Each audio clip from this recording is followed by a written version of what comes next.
Hi, I'm Rick Reiff, and welcome to Inside OC. Tiger Woods bangs up his car and bruises his image. How much damage has been done to his marketing machine and his local charity? A UC Irvine professor says race is a factor in criticism of Obama. Is that good scholarship or junk politics? And a local high school gets an award of excellence from the U.S. government. Why? Well, we'll discuss these issues and more on this special edition of Consider This. Joining me to do so, Gustavo, Ask a Mexican Arellano of OC Weekly, entrepreneur and minister Martha Daniel, and Republican pollster Adam Probolsky. Welcome all. Hola. Martha, there's a UCI professor, Eric Knowles, who recently did a study that got a lot of newspaper coverage, and his study was suggesting that people who oppose Obama's health care policies may have more than just policy in mind, that there might be undertones of race that factor into their decisions. Do you buy it? I don't buy that everything is an undertone of race, but I think that you have that in any type of situation with the president this year. I do not believe that the objections are primarily because of race, but there are some.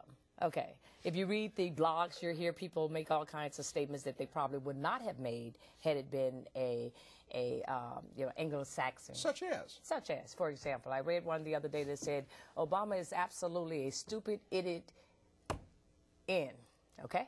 All on the blog, but thinking that he can bring in health care. So what I'm whereas saying, with Bush, they would have just said stupid. Stupid, right? You see what I'm saying, right? So they wouldn't have added right, they would have had the end part. You see what I'm saying? All right. So when you get into that, you will find that there are some, but I don't believe that that's the majority. I think that we are dealing with just a nation as a whole that is dealing with a lot of crisis, a lot of situations, and that we have a lot of issues. But I do believe that racism is still some of the issues that we're still faced with today. It's not eliminated. Is this a helpful thing to do a study like this? Does it help? Does it advance anything? Does it add to our understanding? No.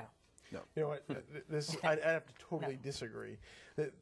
What the study essentially found was racists don't like Obama's policies. Well, surprise, surprise. They didn't vote for him in the first place, so why would they support his policies? I don't think it found anything else. And if you look at the way they did their methodology, it wasn't, are you a racist, do you support the president? It was answering a series of questions that would predispose people to being racist. So, would you choose to live in Georgia or in Los Angeles? Well, if you chose to live in L.A., you probably don't want to be near black people in Georgia because that's what Georgia's all about. I mean, those are the kinds of things that they use to measure whether people are racist or not. Gustavo, this is almost set up for an Ask a Mexican question. Like, where do Mexicans come down in all this?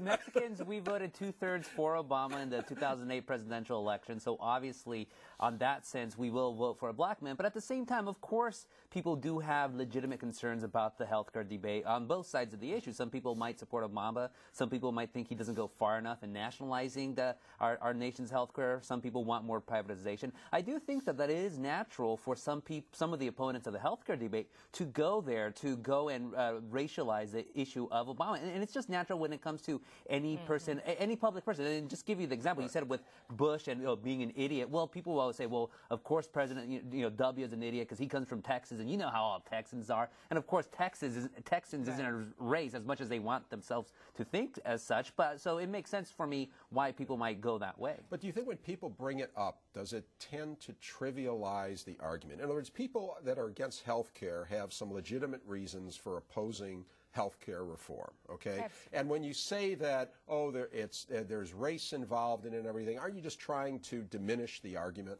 It makes it petty. That's what it makes it. Right. If you keep saying again, oh, that's racist, that's racist, that's racist, well, all that is, it's a cheap logical trick to shout down the opposition. And because no one ostensibly likes racism in this country, if you call somebody a racist, well, they're going to immediately go on the defensive. So let's just drop the racism talk and just focus on what the issues are at hand. Martha, I saw these pictures of some of these people just in the paper today holding their candlelight vigils as a protest of Obama's Afghanistan decision to send more troops, and these are relatives of slain soldiers. Now, right. I don't think we're going to start calling them the candlelight vigil crowd like we call the tea parties, right? I mean, the tea baggers. No, I just think that people are opposed to it. I'm certainly not going to say that everybody who opposes the policies of President Obama is certainly a racist. But you know, I'm not about to say that. And raising those issues, just as Gustavo said, it just keeps making it petty. The issues are that we have a nation that's in trouble. And so, obviously, there are people who didn't vote for President Obama. They didn't vote for him because they didn't like him as a black man. There are some people who didn't vote for him because they didn't like him as a candidate. Whatever the case may be, they're still out there. And there's some who voted for him because he was a black man, too, Exactly. Right? Okay. Exactly. Speaking of someone who's got a few problems on his hand, Gustavo, Tiger Woods. Wow. The world's greatest golfer. Damaged his car, damaged his reputation, and now the question is this foundation that he has in Anaheim, which this very week is having a golf tournament at Thousand Oaks that he didn't show up for. How much is this going to damage, do you think, his charitable work? Not much, because Tiger Woods, I mean, this is, of course, has floored everyone. Tiger Woods, since going to Western High School here in Anaheim, has always been able to project himself as a squeaky clean person, somebody who was going to go through the golf world, somebody specifically who transcended race, so he wasn't going to have those problems, he wasn't going to go yelling at people. Now it turns out he's a philanderer, but at the same time, it's not going to hurt his foundation, because the Tiger Woods Foundation does great things. It helps out kids. It's outside of his realm, and I think even if donations were to fall, well, I think he's one of the world's only billionaire athletes. I would hope he'd give a little bit more money. So some free media advice from Gustavo. Tiger, if you have a shortfall at the tournament this week, just cut a bigger check. Exactly, right? absolutely. Yeah. Because there are people that ask for, Adam, there's some people that are asking for refunds because they wanted to go to this tournament to watch Tiger, and now he's not going to be there. I think his foundation is going to lose more money because people now realize he doesn't live in California. He lives in Florida. Yeah. No, I think that the whole situation with Tiger was truly a bad example of crisis management. Had he had somebody to deal with that as soon as that happened, to take care of that for him. But he did. He tried to do it on his own. And I think that, you know, his wife, well, just that's a classic example of the lawyers locking the PR people in the closet. That's essentially what happened. And they wouldn't let him out. Right. Let me ask, though, maybe in this media age, have we just gone too far? I mean, let me suggest, does the guy have any privacy? I mean, is he entitled? All right, in other words, there's this sense that we are all entitled to know, and that he's got to come clean and publicly declare everything.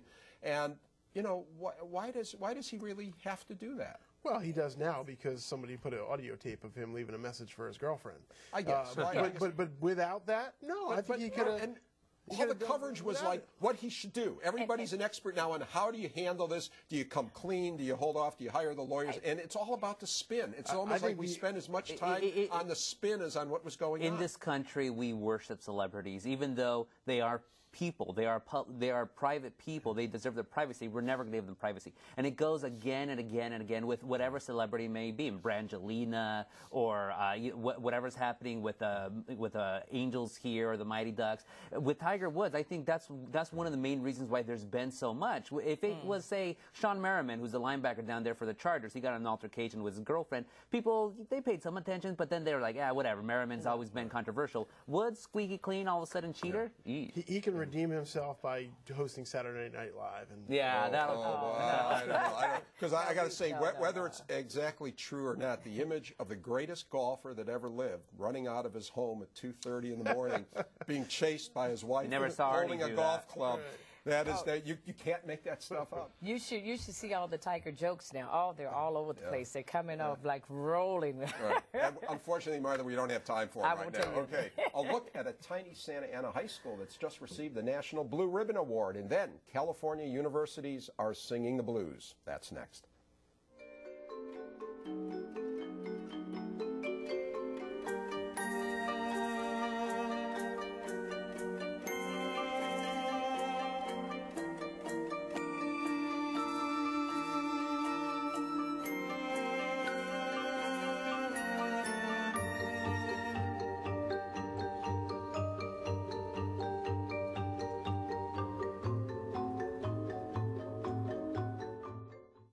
And I'm back with Gustavo Arellano, Martha Daniel, and Adam Probolsky. Well, folks, California's education system seems to be under siege, whether it's primary, secondary, or higher education.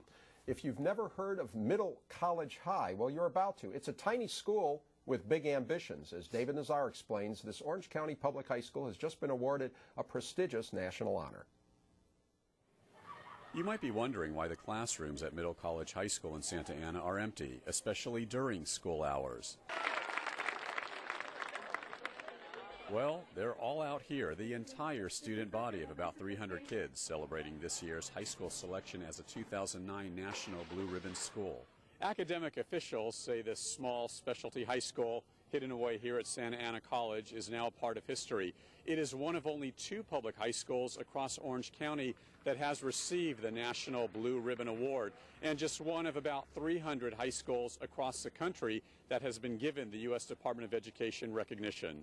This is a great partnership. It's a partnership with a college and with a community, and it just makes such great common sense to be able to bring a high school campus onto a college campus to better prepare students for success not just in education, but also in their careers and for the rest of their life. The National Blue Ribbon Award honors schools that are either academically superior or have made dramatic gains in student achievement and progress in helping minority and disadvantaged students achieve success. In this case, Middle College High School is affording low-income students the opportunity to get college credits while still in high school. Our high school and college counselor work together and develop a plan for our students to take both high school and college coursework so that they complete their high school requirements and at the same time take college courses towards the associate's degree. We bring them in early, get them used to the college, show them that they can do it, and they do, they achieve. And an achievement it is. Officials say it's likely that most of these students here are the first in their families to ever go to college and on to a university. That's the case for Beatrice Valenzuela and Anthony Lee. Being accepted to a 4-year school is going to be a great accomplishment. I will be the first one, and it's overwhelming just knowing that I could do it and everything's possible. Hopefully after high school, I have currently 60 units of college credit, so I'll transfer as a junior to any college I go to, and then from there I want to major in math, and then I think maybe teach in the future. This honor is really significant because right now in this time where we are stressed by all of the economic issues that affect schools, our students are still achieving. This is a school that's won the Distinguished School Program from the state, the Achieving School Program from the state, and now Blue Ribbon really represents the triple crown in public education. I believe 100% in myself. I'm capable of doing anything I want. In Santa Ana, David Nazar reporting. Well, Gustavo, at the risk of sounding like a curmudgeon, all right, I think the objective here is laudable, but I don't see any talk about like school scores, test scores, and things like that. I mean, is this a little too much self-congratulation? For Middle College High specifically? Obviously, yeah, I know some of the students who've gone there, and it really is extraordinary. Most of those students go on to colleges, universities, 4 years immediately, as opposed to the other schools, especially in Latino areas like Anaheim and Santana, where you don't have many of those students. I think what this shows, the example Middle College High shows, is that to really reform public education in California, we need to chop down these schools. You can't have schools like I went to Anaheim High, go Colonists, but you can't have 3,000 students in one high school. You have to chop it down into some areas. So you think this is a good model? It's a great model. I know they're trying to do that now with newer schools up in the Los Angeles Unified School District, especially the school district there, one of the largest in the country. They're just chopping it down into fiefdoms. That might not make the public teachers unions very happy, but ultimately what matters is getting these students, getting these results like Middle College High shows, and also these fundamental schools, and getting those students, especially low-income students, into them.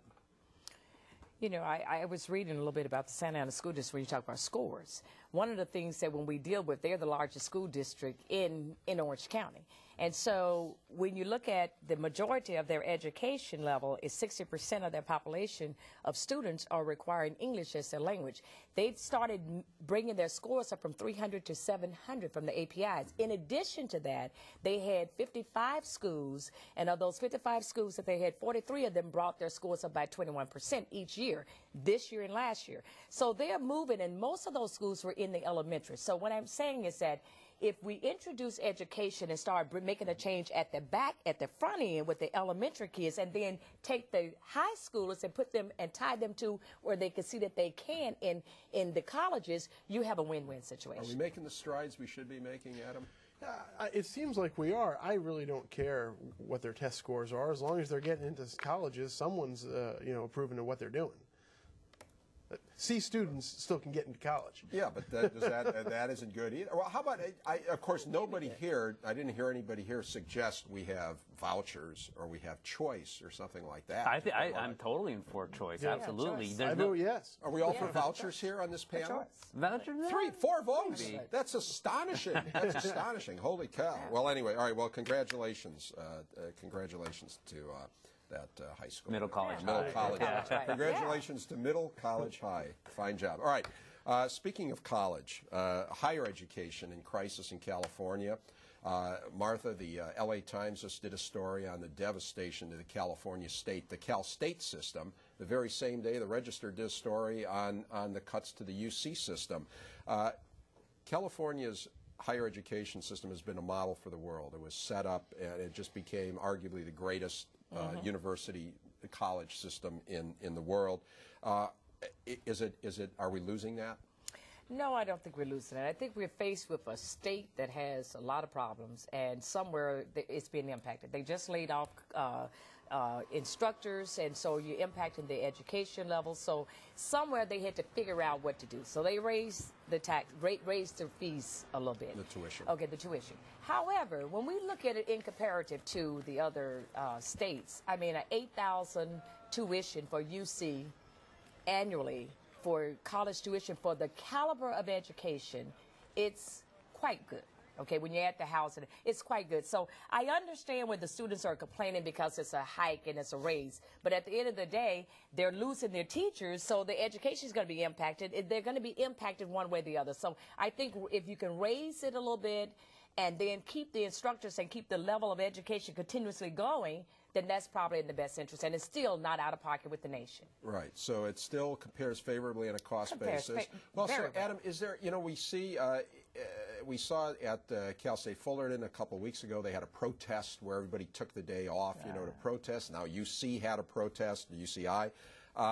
Is this a little bit of whining going on? Maybe, but it's good for them. They ought to fight for what they want and fight for the rates they're looking to pay. Everybody, nobody wants to be cut. Right. So anything, the mental health people don't want to be cut. That's what they ought to do. College students need to be activists. You don't want Do they have to whine? No, there's no whining, though. It's not my generation. It's not even your generation. But there was a time where public education, higher education, was free in the state of California. And the first student protest was when, I think it was Pat Brown, wanted to charge $50 to go to the UCs, and people went crazy. And I think, though, from those steps, they have made a world-class system. And when you have a system that not only raises your tuition rates, but also starts cutting back on classes and forces professors to take furlough days, students have every right to be upset, and they should be upset. The Obama stimulus money doesn't seem to be making it into creating jobs in California. Possibly we get to they ought to be fighting for some Obama stimulus money. instead of the regions go after Obama. That's interesting. I don't know. It just seems to me that times are tough. Everybody's got to take cuts. But again, it gets to the point: can we no longer afford the great education system that we've had? Is that just a luxury of a place and time that is no more? No, I think we still can afford the education system. It is affordable. Let's just go back to that. It's just not, they want it to be more affordable. And so I am in agreement. Protest, complain. But I, as a taxpayer, think it's fine. Okay. I, as a taxpayer, don't like it when I see all these people camping out and complaining. It's like, hey, we're doing whatever we can for you. We've it just won't be subsidized as much as in the past. Right, but it's affordable. It's highly affordable. Now, Adam, you're a trustee, right? You are a college trustee. No. I was on the foundation of the Irvine Valley College. Okay. I was chairman of the foundation over there. So I can't protest, lay down a protest in front of you right Feel now? free to. Okay. We did have hundreds of thousands of dollars in scholarship money we handed out. Okay, great. All righty. Adam, let's go to you on the OC Fair. The supervisors just sent a little message to the governor. Tell us what's going on with this idea of selling the fairgrounds? Well, the supervisors jumped the gun. They really didn't have all the information when they sent the letter to the Attorney General and then to the governor. Essentially, everyone's on the same saying page. what? What did the well, supervisors? it's the Attorney General. They suggested there was some impropriety, which the Attorney General dismissed right away. There's no impropriety. The message they sent to the governor was, don't sell the fairgrounds. And essentially, everybody wanted the same thing when this thing started. They wanted to keep local control. They wanted to keep a fair in operation. They wanted to make sure that we had control over it. Right. Let's back up just for the viewers. The governor, in order to raise money, because as we've just referred, our state is going broke, he put up a bunch of property. He wanted to put a lot of things up for sale: San Quentin, the LA Coliseum, and among other things, the OC Fairgrounds. The fairgrounds. So a group got together, a local group that said, let's buy it. Right. In the way they set things up, the Attorney General got alerted that they may have broken some laws in how they set it up. And they didn't, and the Attorney General dismissed it. Now, I have to, now the full supervisors disclosure, are saying, everybody seems to be saying, don't sell it, don't sell it, don't sell it. Does that make sense? Well, full disclosure, I do some work for the fair itself, but that doesn't bias me to be able to... What does that mean? So the fair, which is state. So you're actually doing some work for the state. I have done in the past, yes. Okay. But essentially, what's happened is the money isn't there to buy it. The city of Costa Mesa has said you can't do anything there other than have a fair.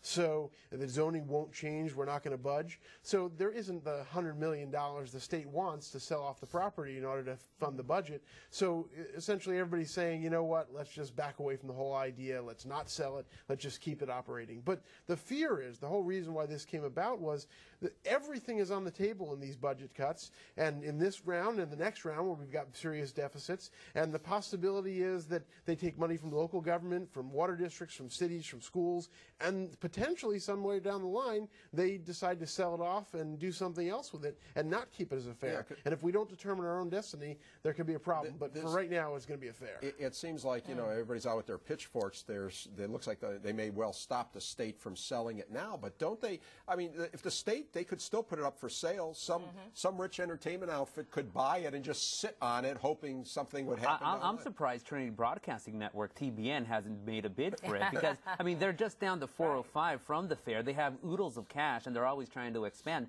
They would seem like a natural choice, and there's someone who probably would create their own little fair there instead of making properties and so forth. They would just make it into some sort of theme park there that would technically go along with the ordinances. You just have some great ideas.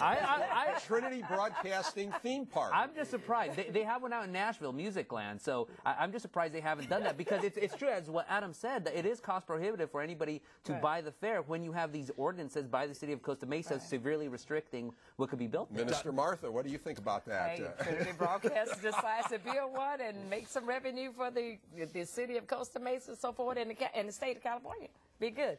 But I don't know about that. I don't think that the community are going to want Trinity Broadcast to Dollywood West. Dollywood West. That's another corporation.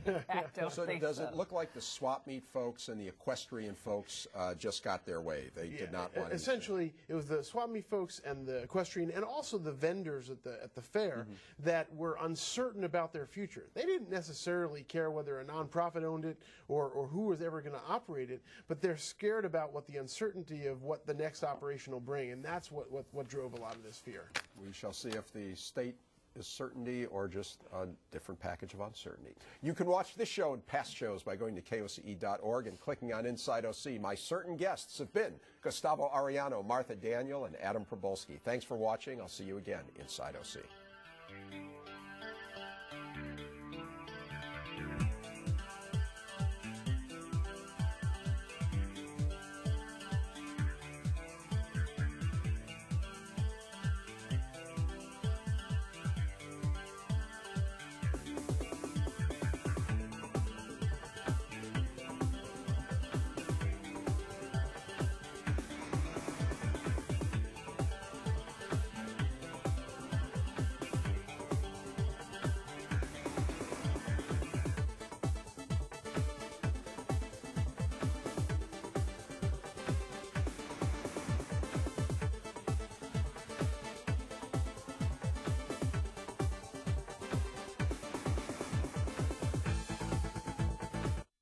Inside OC is brought to you by the following. 5 Point Communities is a proud sponsor of KOCE. 5 Point Communities is an independent real estate development company with assets under management across California. More information available at www.fivepointcommunities.com. The City of Anaheim, founded in 1857, Anaheim is Orange County's original city and California's 10th largest city. Information on living, working, or visiting Anaheim is available at www.anaheim.net. As a professional driver, focus is the key. The same is true if you're a teenager learning to drive. Turn off your cell phone. Keep the talking to a minimum. Oh, and don't drive as fast as me. Your car doesn't have a parachute. The Auto Club, we're always with you.